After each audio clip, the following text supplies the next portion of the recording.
What's up world, recklessyuki here, and today I'm going to be doing something that I've never done before, and that's going to be my attempts to make my own Scuf controller. Now I saw some YouTube videos out there, and they weren't of the highest quality. They were kind of informative. I did enjoy them, and I liked them for giving me the idea of doing this, that you don't need to spend however much money to get yourself an authentic Scuf controller. You could have something that performs almost just as well, I think, for a lot less of a cost, as long as you can find the parts and materials, and as long as you have all the tools necessary to do so laying around. Right here you have spread out everything that I'll be using that I can think of right now. If there's something else that I forget, well, I'll be sure to bring that later on in this video. And I'm really not sure how long I can make this video. It might be less than 15 minutes, it might be 30 minutes, but I'll try and kind of do it as detailed as I can to try and show you guys what I'm doing. And just to kind of start off by saying that I've never done this before, and I've never soldered anything before. Well, that's not true. This is my second attempt actually, because my first attempt was with this soldering iron right here, and I got this real cheap off of Amazon. But it turned out to be a big piece of crap, because the tip right here wasn't getting hot enough to melt the solder or melt the point where I needed to put the solder on. I could only like melt solder like around here or around this area, like this screw, and that wasn't being very functional. I ended up breaking or ruining a controller on the circuit board because I was trying to use this point to solder, and yeah, it turned out not to work, so I went to Radio Shack and picked up this one for I think $40. It had a dual wattage, so I could have it low or high, and so this one works a lot better. So let's see if I'm able to do this correctly without messing it up.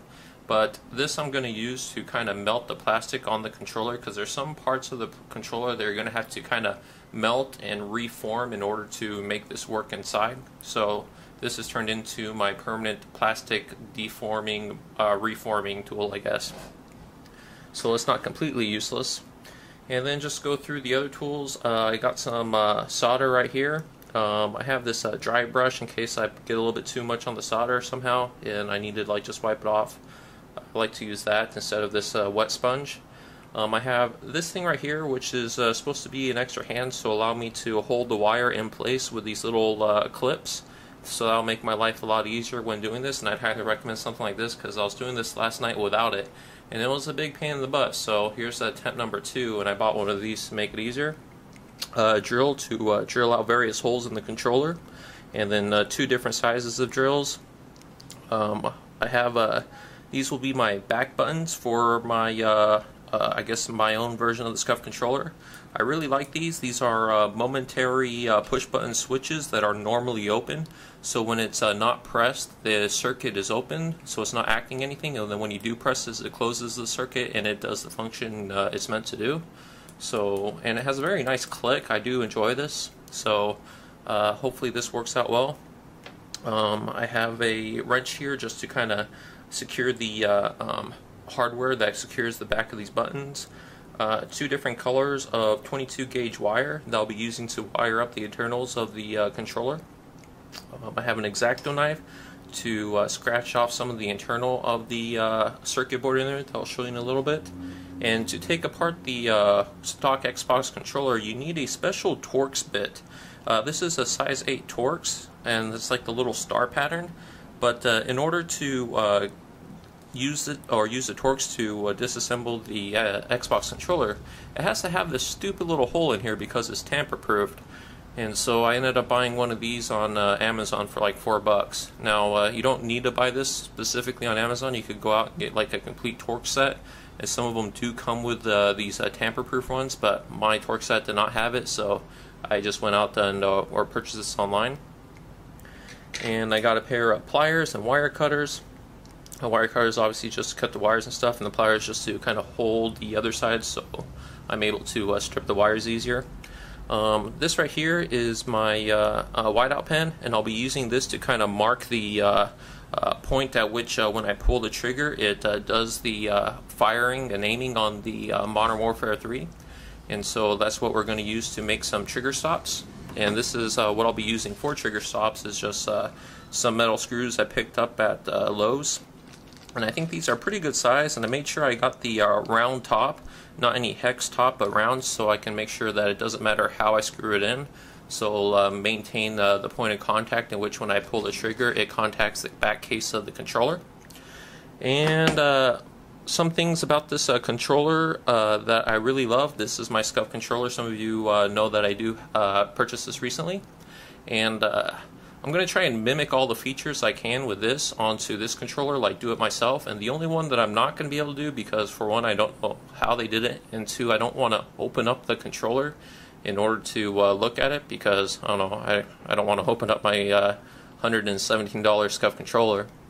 But these adjustable hair triggers, not really sure how they did it.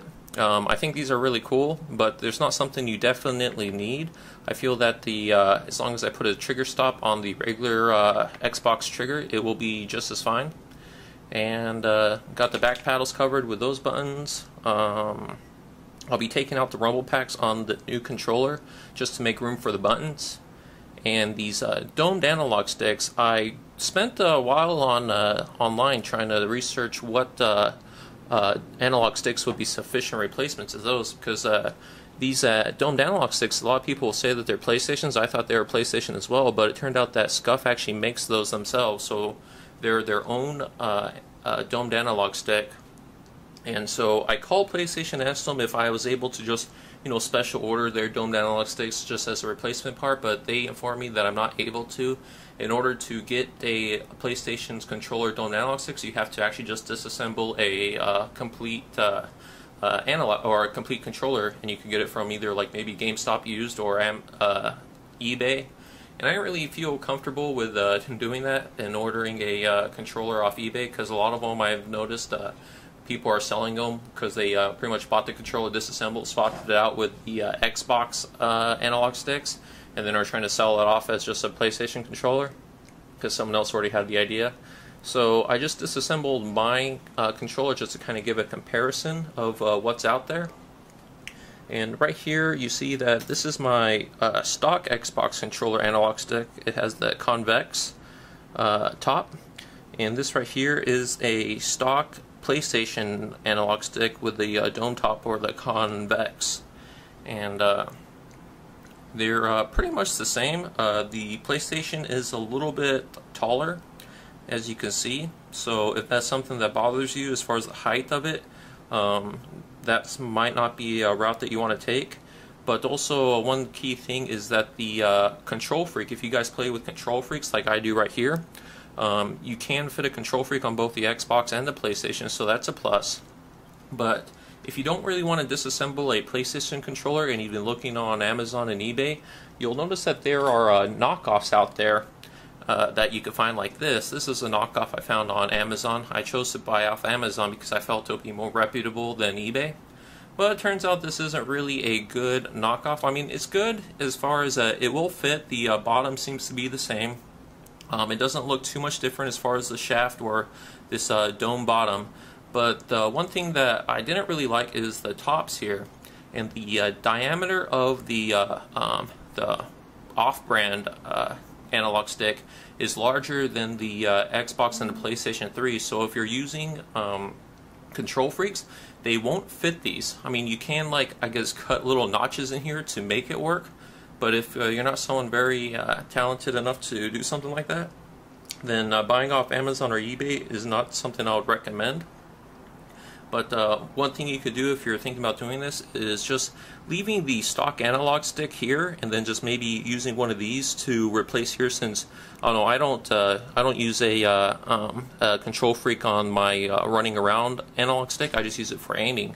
So it really doesn't matter for your running around. You can use one of these if you never plan on using a Control Freak, because this does have the dome top and it feels pretty nice. And these are fairly cheap. I think I got this for like $3 off of Amazon. So really cheap, and for the price you can't really complain, but just the diameter of it is something I noticed.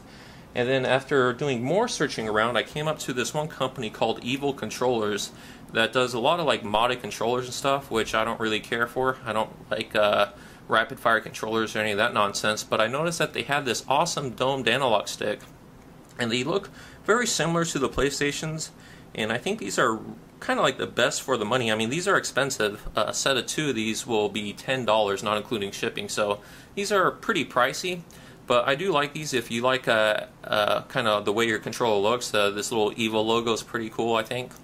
And also, this is shorter than the PlayStation controller. So this is the same height as the stock Xbox analog stick, as you can see here. Same height. So if that's something that you must need, then this is a good solution for you. And also, a control freak will fit this fine. I've tested it and I confirmed it. So these are the analog sticks I'll be using for my homemade Scuf controller. And moving on to the no slow turn. This is a brand new Xbox controller which I purchased today because last night I broke my other one I was working on. And so I purchased this, and I just did a quick test on Controller Doctor on my Xbox, and this has no slow turn issues. But I'll be showing you guys regardless how to take care of the slow turn issue on how to bore this out, and we'll be using this pair of scissors and some really fine grit sandpaper to kind of smooth it out once we bore it out. So that's what we'll be going over. So even though I don't have an issue with slow turn, I'll do it regardless, just for the purpose of informing everyone what they can do if they do have slow turn in their controller.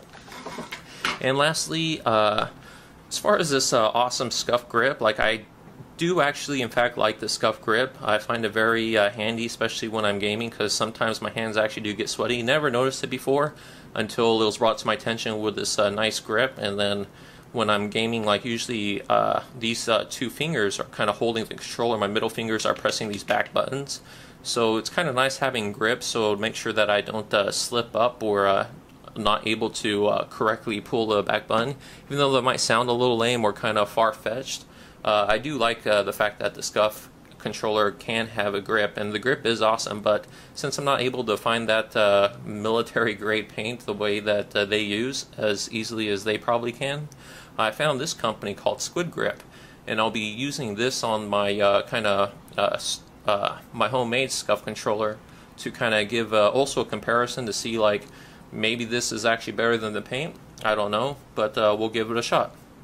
And one more thing that's kind of important that I forgot to mention, but you probably noticed on the screen, is I have a can of beer.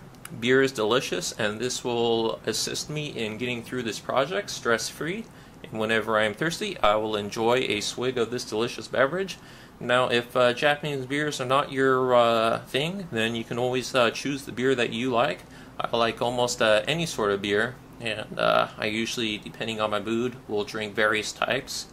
But today I feel like drinking Korean because it is delicious. That was video 1 of 4, and sorry about earlier when I said it was going to be 15 to 30 minutes. I guess it takes a little longer to make one of these controllers, especially filming and then even editing to get all the parts or all the tips I want to share in the video. So go ahead and click the annotation on the screen to go to part 2, and if you liked it, be sure to hit the like button before you do. Thank you very much, and I'll see you in the next video.